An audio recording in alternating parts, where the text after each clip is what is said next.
je partirais pour Québec. Si j'avais des lumières sur mon bike, je partirais pour Québec. Si j'avais franchement, plus de Robert, ça fait longtemps que tu regardes Télématin. 50 ans de carrière, mais c'est vrai que sa principale qualité, c'est d'être un grand fan de Télématin. D'ailleurs, nous sommes allés le voir. Alors, c'est un Pour peu ça, exagéré, d'ailleurs. mais on va dire que c'est quand Mais même une de ses principales Ça a quand même qualités. pesé dans la balance. Dans sa carrière. Oui, bien sûr. Énormément. Il n'aurait pas fait. Alors, il disait de lui-même, quand on lui parle de la chanson québécoise et de la place qu'il y occupe, il a dit Félix Leclerc a été la lampe à pétrole, Gilles Vigneault, l'ampoule, et moi, quand je suis arrivé, j'étais un petit peu le néon. Alors, vous allez voir que 50 ans plus tard, le néon n'a pas disjoncté. Alors, vraiment, il est toujours en pleine forme. Il a quel âge? Il aura 72 ans, 72 printemps, excusez-moi, 72 printemps, le 25 juin prochain. Il a une forme olympique, une silhouette à faire pâlir d'envie des tas de gamins de 40 ans. D'animateur de télé.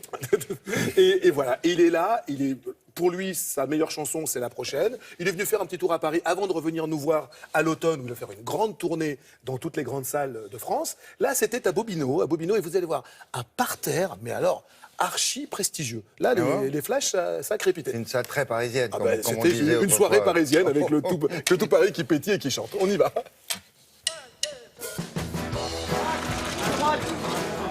Vous aimez le rock'n'roll?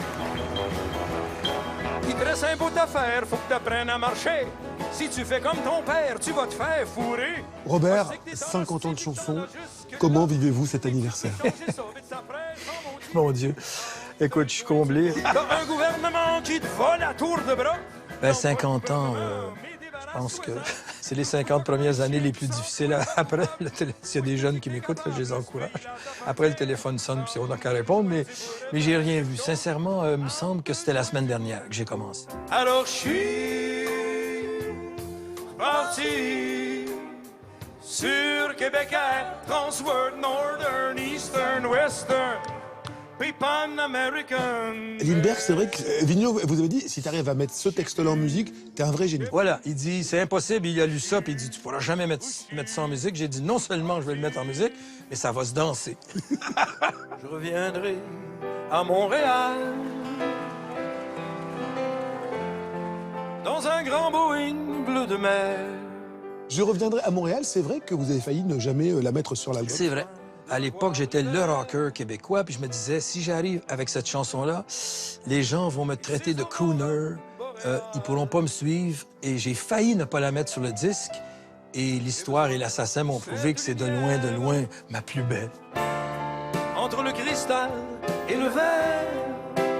C'est un texte qui vous est arrivé un petit peu bizarrement, d'ailleurs. Ça m'est tombé du ciel, comme de la neige au mois d'août. Un auteur qui s'appelle Daniel Thibon. Oui, Daniel Thibon, qui nous a quittés il y a 13 ans. Et lui m'a envoyé ce texte-là en disant « Je suis allé à Montréal ». C'est un poète de Montpellier qui fait pas de ski, donc il n'avait jamais vu de neige de sa vie. Et moi, c'était en 75, à l'époque où je tournais avec Sergio Leone, et j'avais plein de copains à la Villa Médicis à Rome. Et j'ai composé ça à la Villa Médicis sur le piano de Debussy. Rien que ça. Je t'aime comme un fou. Je t'aime comme un fou. Je t'aime comme un fou. Mais tu t'en fous. La retraite est la chose qui me fait le moins rêver au monde, parce que je fais pas ça pour de l'argent, j'en ai. Je fais pas ça pour être connu, vous me connaissez tous. Mais j'ai l'impression d'avoir encore des choses à dire, et j'aime bâtir, j'aime construire. Si je chante, c'est pour qu'on m'entende. Quand je crie, Vous acceptez volontiers qu'on vous qualifie de mythe, pas de monument. Pourquoi? Les mythes attaquent mon chandail, donc c'est pas très agréable non plus, mais les monuments, c'est encore pire, c'est que les oiseaux chient là-dessus, c'est très désagréable. je t'aime comme un fou. Mais tu t'en...